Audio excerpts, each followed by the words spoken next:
پھر فرمایا کہ وما اسألکم علیہ من اجر، میں تم سے اس پر کچھ اجرت نہیں مانگتا، ان اجریہ الا علی رب العالمین، کہ میرا اجر تو اسی پر ہے جو سارے جہان کا رب ہے۔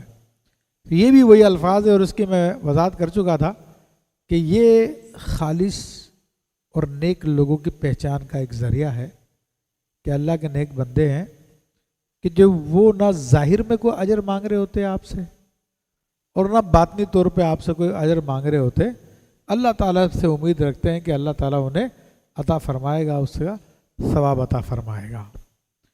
تو یہ الحمدللہ انبیاء کا طریقہ کار رہا ہے، اور انبیاء اخلاص کے ساتھ لوگوں کو اللہ کے دین کی طرف بلاتے ہیں۔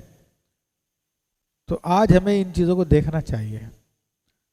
اب یہاں پہ ایک چیز ضرور میں نے دیکھی ہے کہ بہت سارے ایسے لوگ ہیں جو ظاہری طور پہ کوئی اجرت نہیں لیتے، کہتے نہیں ہمیں کوئی اجرت نہیں چاہیے، ہم جو کچھ کام کر رہے ہیں اللہ کے لیے کر رہے ہیں، لیکن ان کا مقصد اس سے یہ ہوتا ہے کہ ان کے زکوٰۃ، ان کے صدقات، ان کے فطرات، یہ ساری کی ساری چیزیں ہمیں مل جائیں، پھر وہ اسی زکوٰۃ، فطرات، صدقات کو ہیلے کر کے اپنے گھر بنا رہے ہوتے ہیں، اپنی منزلیں بنا رہے ہوتے ہیں، جتنے ملازمین رکھے ہوتے ہیں ان سب کی تنخواہیں نکال رہے ہوتے ہیں، لوگوں پر یہ روب مار رہے ہوتے ہیں کہ ہم کچھ بھی نہیں لیتے جی، ہم تو کچھ بھی نہیں لیتے، اور لمبی چوڑی عبارتیں لکھی ہوتی ہے کہ ہمیں ہر قسم کی اجازت ہو آپ کا پیسہ استعمال کرنے کی، ہم جس کام میں جہاں چاہیں، جس طرح چاہیں، جو چاہیں استعمال کر لیں۔ تو یہ ظاہری میں تو اجر نہیں ہے، لیکن باطن میں پورا اجر ہے۔ تو یہ سارے کے سارے معاملات ہیں۔ اللہ تبارک و تعالی ہم سب کو سمجھنے کی توفیق عطا فرمائے اور غلط راستے سے صراط مستقیم کی طرف لے کر آئے۔ تو وہ جو اللہ کے لیے کام کرنے والے ہوتے ہیں وہ کسی قسم کا لالچ رکھتے ہی نہیں ہیں، وہ کہتے ہیں جو کچھ ہے ہمارے رب کے لیے ہے، ہمارا رب ہی ہم کو دینے والا ہے اور وہی سارے کام کرنے والا ہے۔ تو یہ انبیاء کرام علیہ السلام کا طریقہ کار رہا۔ فرمایا کہ اتبنون بکل ریع آیۃ تعبثون، کیا ہر بلندی پہ ایک نشان بناتے ہو، راہگیروں سے ہنسنے والا۔ تو اب یہ تو امام علیہ سنت نے ترجمہ کیا، لفظی ترجمہ کیا جائے، کیا تم بناتے ہو ہر بلندی پہ ایک نشان تاکہ تم لو لعب کر سکو، کھیل کود کر سکو۔ تو اب یہ جو قوم عاد تھی، ان لوگوں کی عادت تھی کہ یہ لوگ ٹیلوں پر اونچی اونچی عمارتیں بناتے تھے۔ اب ان عمارتیں بنانے کا مقصد کیا تھا؟ تو بہرحال مفسرین نے مختلف اقوال لکھے ہیں۔ ان میں سے بعض نے کہا کہ یہ لوگ وہ اونچی عمارت بناتے تھے، پھر اس میں ان کے لوگ کھڑے ہوتے تھے، پھر جو کوئی گزرتا تھا وہاں سے اس کا مذاق اڑایا کرتے تھے، آوازیں کسنا، دیگر کام کرنا۔ اور بعض نے کہا کہ یہ کبوتر رکھا کرتے ہیں، وہاں پہ کبوتر بازی کرتے تھے۔ بعض نے کہا کہ یہ بلڈنگ بناتے تھے تاکہ ستاروں کو دیکھیں، حالانکہ ان کو ضرورت نہیں تھی کسی چیز کی۔ تو بہرحال جو مشہور اس کی تفسیر ہے امام علیہ سنت نے اسی کے مطابق ترجمہ فرمایا کہ تم ہنستے تھے، ہنسنے کے لیے، راہگیروں پہ ہنسنے کے لیے، گزرنے والوں پہ ہنسنے کے لیے تم نے یہ بلڈنگ بنائی ہوئی تھی۔ تو مختلف قسم کے یہ بناتے تھے۔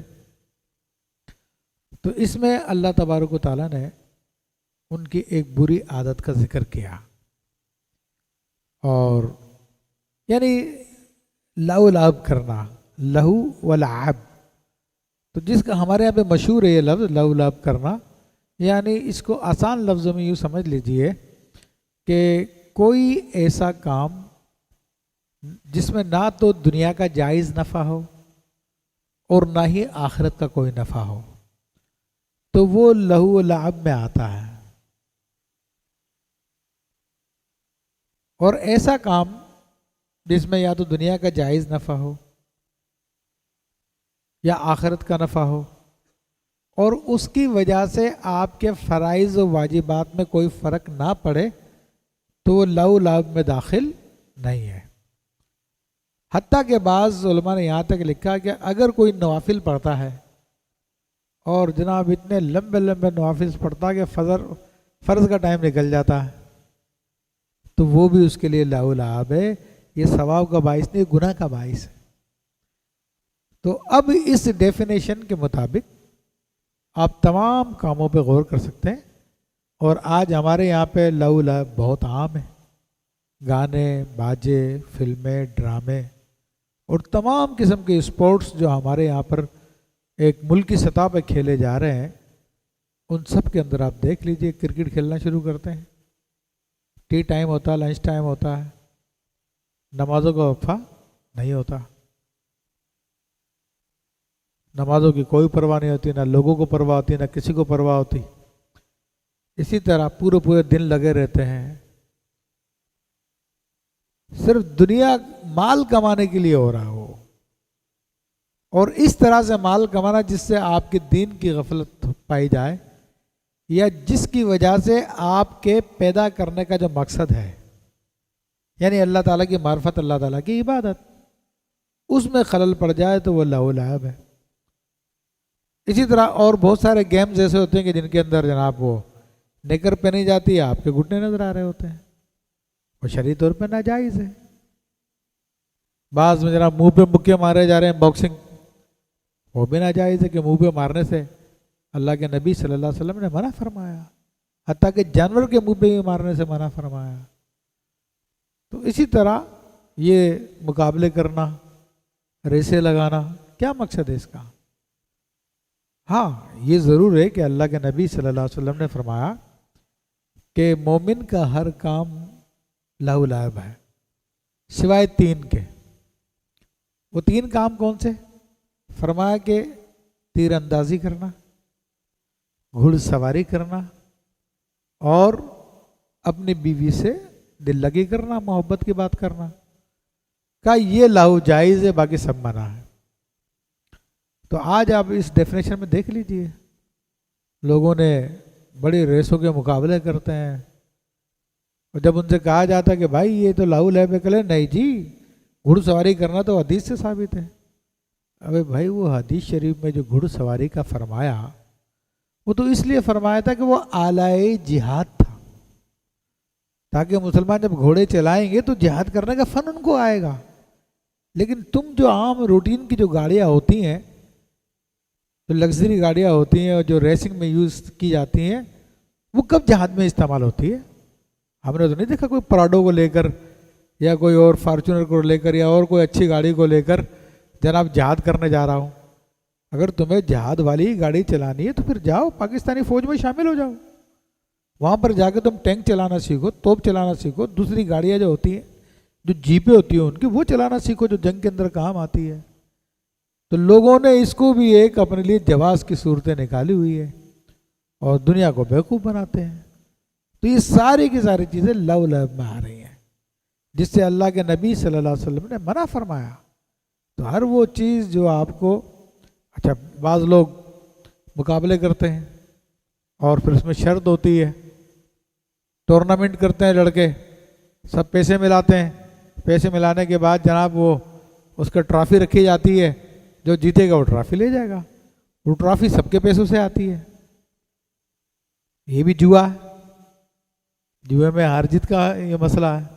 تو بہرحال اس کی بہت ساری صورتیں، جو جواز کی صورتیں ہیں وہ یہ ہے کہ آدمی تھوڑی بہت دیر کھیلتا ہے یا ایکسرسائز کرتا ہے یا اپنے دماغ کو سکون دینے کے لیے اس قسم کے جائز کام کرتا ہے، تو وہ دماغ کو سکون کس لیے دے رہا ہے؟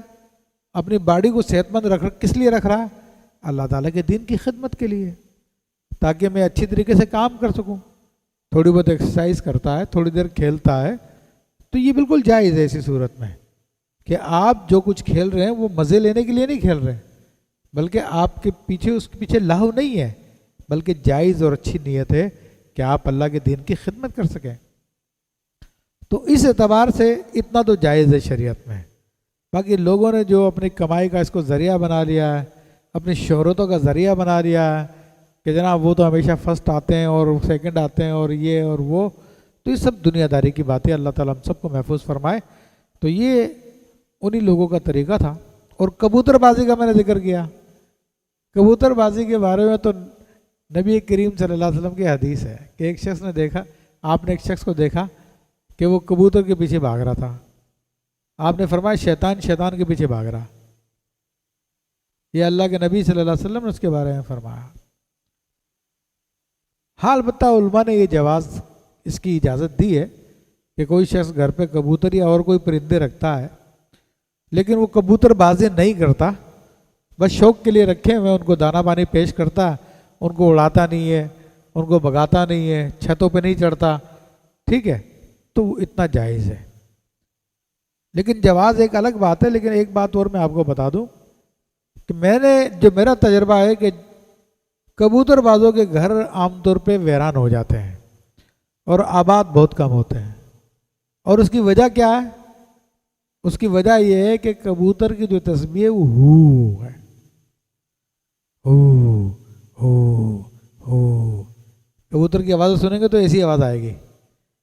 تو یہ ہو جو ہے نا، یہ اللہ تعالیٰ کا نام ہے، لیکن یہ تسبیح ہر ایک کو تعلیم نہیں کی جاتی۔